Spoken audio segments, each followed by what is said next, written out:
Hello and welcome. It is your friendly neighborhood military rider, also known as Habitual Line Crosser, in association with Vet TV. I even got my new Vet TV sticker on the windshield. His bike is dirty as hell right now. Sorry about that, guys. But I want to talk today about some minor techniques that make riding a little bit, well, like easier and things that you need to know. Things that are very important. Oh, there's my wife. Hello. Oh, I got married, so I've been a little busy. That's why there hasn't been a motovlog published in a little while. And then my mount fell off, and I needed to get a new one, and it was just really time consuming. So hence why the mount has been moved. It used to be front and center, but it actually ripped off all the paint and stuff right there, so now it's on the left-hand side. I hope this works. So there's a bad habit that I've recently broke. Well, I'm still actually in the process of breaking it because I almost just did it. That is very, very important to understand. And this is actually a perfect time for me to start on that one. Oh my God.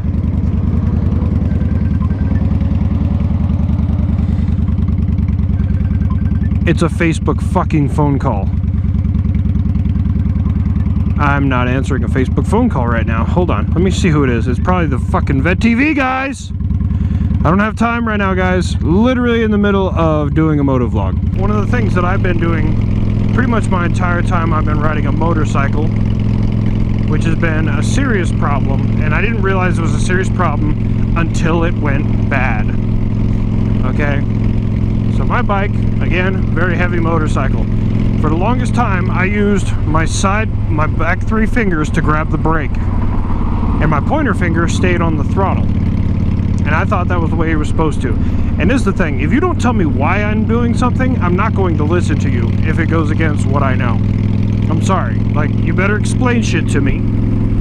So when I was in the advanced riders course, they saw me doing that. They're like, you need to stop doing that. And I said, why? And they said, it's just a really bad habit. They didn't give me any substantial evidence. Well, I got the substantial evidence I needed. Car pulled out in front of me.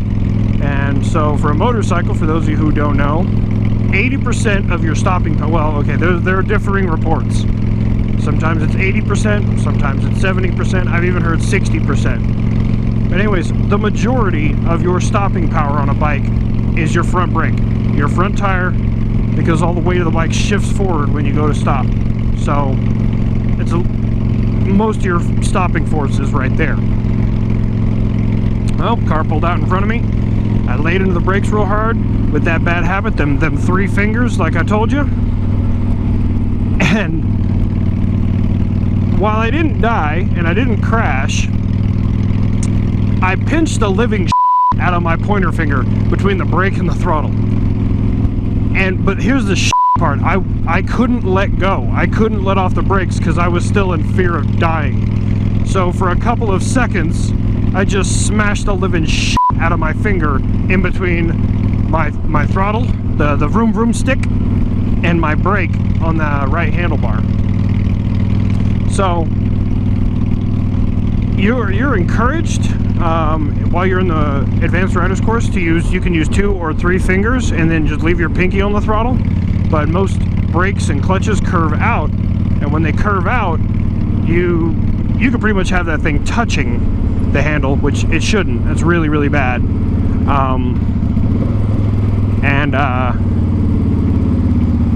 You're still not going to pinch that pinky.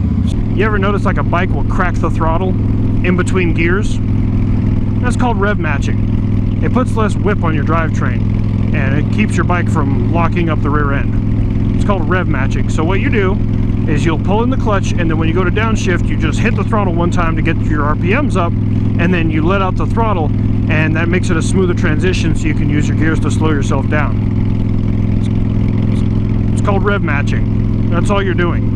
The transmission is going this fast. You need your engine or your crank to be turning this fast, so that way when you release that clutch, it isn't like eeing. And I've seen bikes lock up their rear tire when they don't rev match. So I don't know if you ever noticed that I sometimes, like when I'm slowing down, I'll crack my throttle in between each gear, because I never used to do it. I just kind of one day I started rev matching. I was like, I'm tired of getting my shit whipped out of here. So there's rev matching. Alright. Okay, here, perfect example. I'm gonna roll onto the back brake. There's one gear. Okay, I didn't fully get my throttle up that time. That's a me problem. Oh, I didn't realize I was only in third. So when I dropped all the way to first, I needed to go much higher. We're gonna get in front of this car.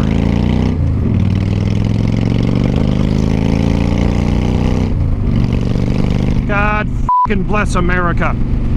These roads up here merge, and for some reason people like to bolt, just take off. And my bike is quick, but I don't like pushing her that hard. But I'm gonna get in front of everybody. So, alright, another technique. And you'll learn this if you go through the basic rider's course, or the advanced rider's course, or the intermediate. It is a huge thing. Low speed maneuvers. Alright? Anybody can ride in a straight line. The bike does it. I literally, here, look, one finger on the throttle. The bike is doing everything else. Riding in a straight line is easy. It's idiot proof. Sorry, the wind started pushing me. So I had to pull. Counter steering. Well, okay, so counterweight. How do I explain this without showing you? Let me find an area up here and we'll get back to that one, because I'll show you. I'll demonstrate that one.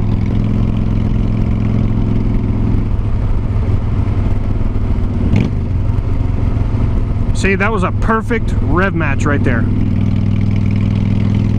Or, yeah, rev match. I'll lay back on the throttle and then another perfect rev match. It's hard to explain, but if you've done it, like sport bikes do it a lot. I just do it because if I downshift hard and I just use the clutch, it's violent. I'm in danger. Every time I see a car come from a side street and I'm riding my bike, that's the first thing that pops into my head, is that I'm in danger.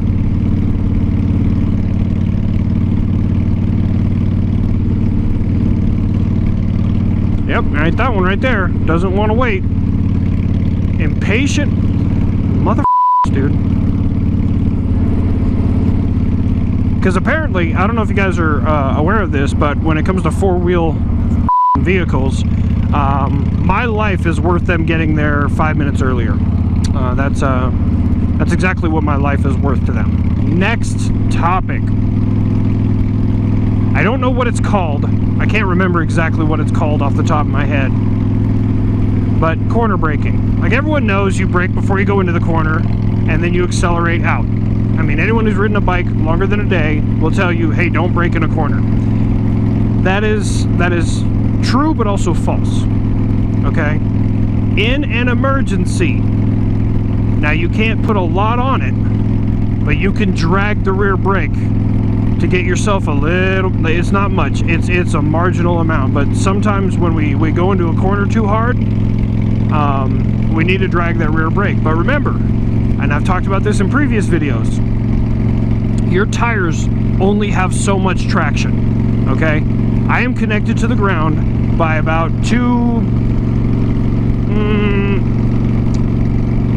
2-inch squares. So about 4 inches total is touching the ground right now between both my tires.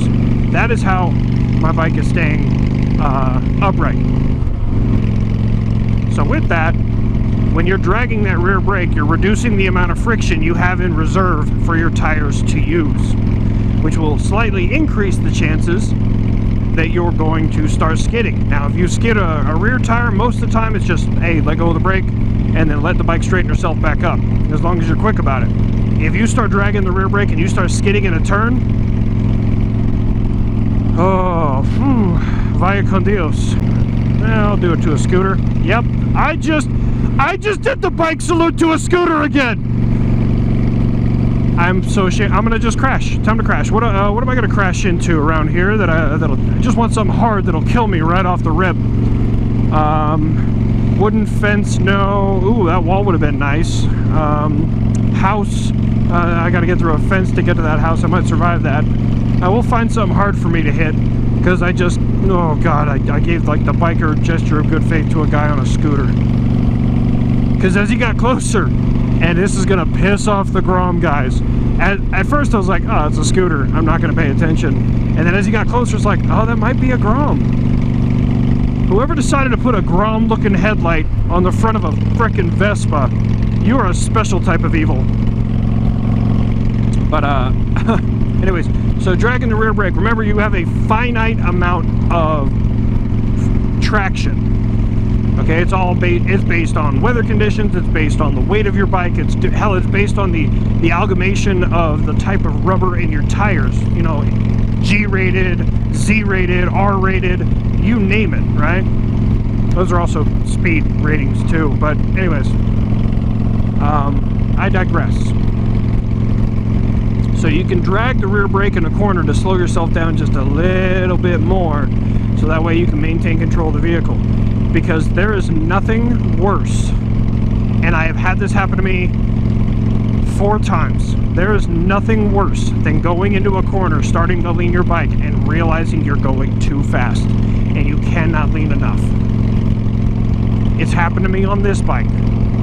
Or you lean into a corner, you come around a blind corner, and all of a sudden a gust of wind takes you and shoves you into the passenger lane, or in the other lane, and you're trying to control that bike.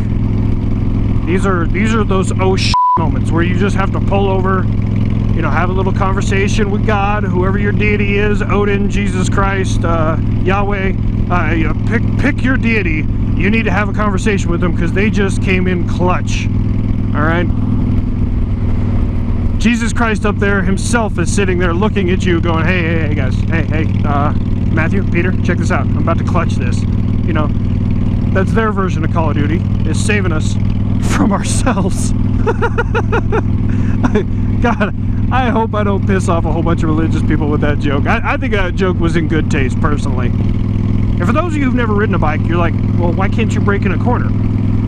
Okay, it is a balancing act. You are leaning, putting strain on centrifugal force that is trying to keep you upright. That centrifugal force is trying to keep you upright at that exact amount of force because you're moving at that speed. When you start to slow down, centrifugal force is not trying to keep you up as much. So then you have a higher probability of falling over, creating a low side wreck. Now, if you slow down and then goose it real hard, you could speed up and then not have enough force pushing you down, and now you just flipped yourself the other way, which is a high side wreck, which has a higher chance of death, like a lot higher chance of you dying in a high side wreck than a low side wreck. So I wanted to take that chance to explain like braking in a corner to people who've never ridden before and how it can be so dangerous.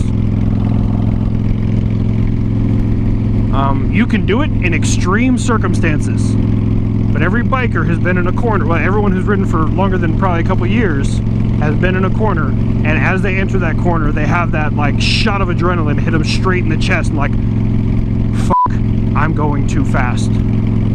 Like, we've all had that moment. Okay, alright, we're doing the speed limit. I can't be mad. I'll be calm. They're going from the speed limit to 10 under to the speed limit to 10 under. Now we're back up to the speed limit. So we're gonna just go ahead and go for it. Don't try this at home, kids. 1 gear, 2 gears. 1 gear, 2 gears. Let's try 2.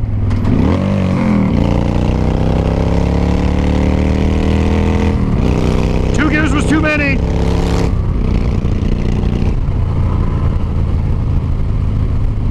Two gears was way too many.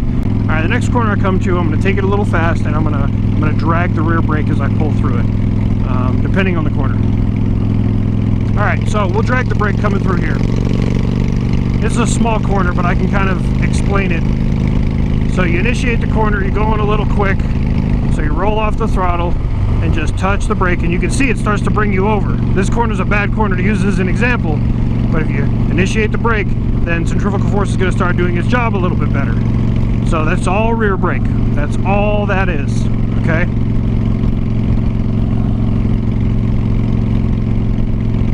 Oh, let's go ahead and drop. There you go, perfect rev match. Perfect rev match.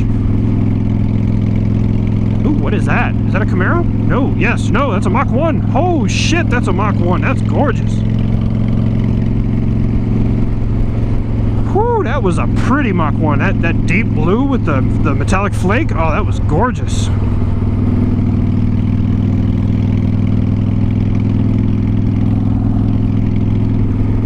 Alright, now we're going to try and find an area to do low-speed maneuvers. We're going to give it a shot in here in this town if there's any parking lots that are actually well maintained.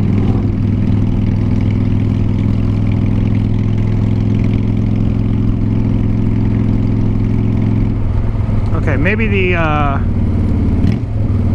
okay. Yep, right here should be good enough. Alright, so what you do is I'm making the left turn, so I'm going to scoot my body weight to the right. And you can turn real easy that way. So what you're doing is since you're moving at low speed, you don't have centrifugal force trying to keep you up. So you have to scoot your body. So I scooted my body to the right to make a left turn. You would scoot your body to the right or to the left to make a right turn.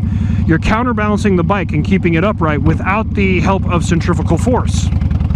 So that's considered a low-speed maneuver. If you guys need a better example, go ahead and ask in the comments, and I will go to a parking lot somewhere and I'll show you low-speed maneuvers and exactly how they want you to do them.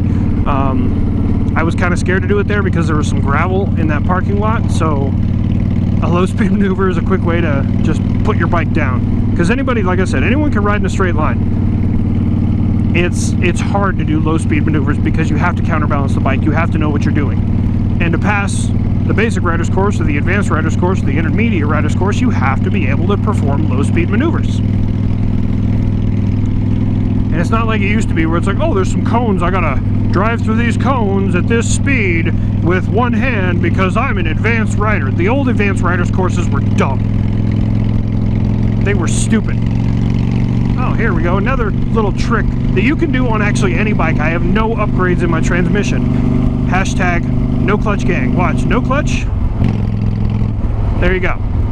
Now the way I do that, you'll see that I have a heel toe shifter. Most bikes only have one for the toe. They push down for first gear and then up for 4 through 5 or 4 through 6, okay? Me, I push down for first gear and then I just rest my heel there, and then every time I either let off the throttle or pull on the clutch, I just push down a little bit with my heel and it sends me into the next gear.